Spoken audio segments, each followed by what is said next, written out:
This series will take a step-by-step approach, starting from the basics and gradually building up your skills and understanding.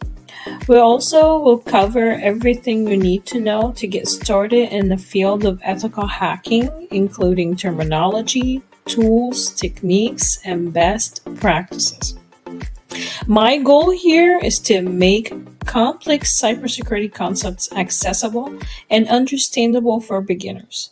So don't worry if you are unfamiliar with the subject. We'll explain everything in simple terms and provide plenty of examples and demonstrations to help reinforce your learning.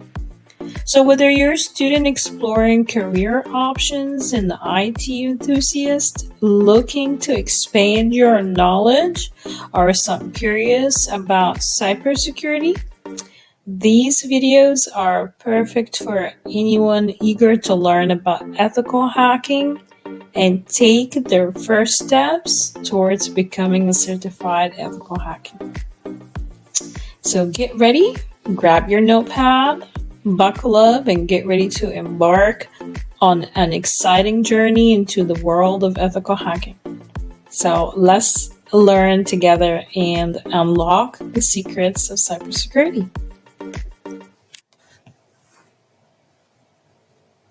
So, what is ethical hacking? Ethical hacking, also known as penetration testing or white hat hacking, we'll get to that later, refers to the practice of systematically probing for vulnerabilities in computer systems, networks, or applications with the permission of the owner or stakeholders if you're working in big organizations.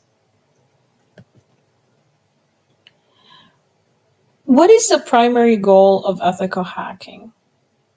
The primary objective here of ethical hacking is to identify security weaknesses and potential threats that malicious attackers could exploit.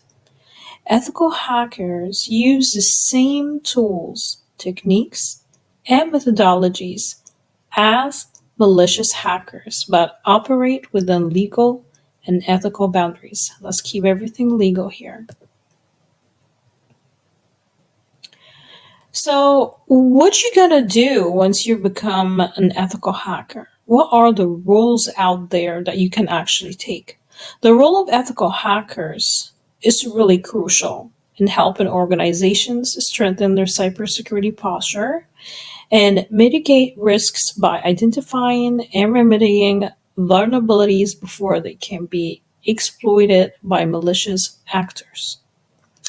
Ethical hacking encompasses various activities, and those activities are: number one, identifying and assessing vulnerabilities in the systems, networks, and applications to determine their susceptibility to exploitation. Two, penetration testing. Penetration testing is to conduct control attacks to exploit, identify vulnerabilities, and assess effectiveness of existing security controls and defenses. Three, security auditing. Security auditing is to review and evaluate the overall security posture of an organization's IT infrastructure, policies, and procedures to ensure compliance with industry standards, best practices.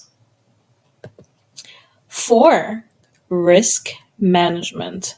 Risk management is to assess and prioritize security risks based on their potential impact and likelihood of occurrence, and recommending risk mitigation strategies. Five, security research. Security research to stay abreast of emerging threats, vulnerabilities, and attack techniques through continuous research. So these are the ethical hacking rules. So, as you know, ethical hackers must follow strict ethical guidelines and legal regulations while performing their duties to ensure that their actions are conducted responsibly and do not cause harm to the systems or organizations being tested.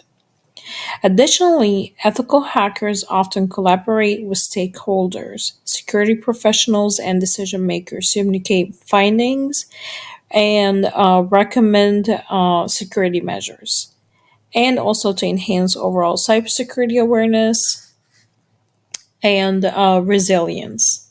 So here, in additional to the CEHv12, the Certified Ethical Hacker version 12 certification, there are several other ethical hacking certification that individuals may consider.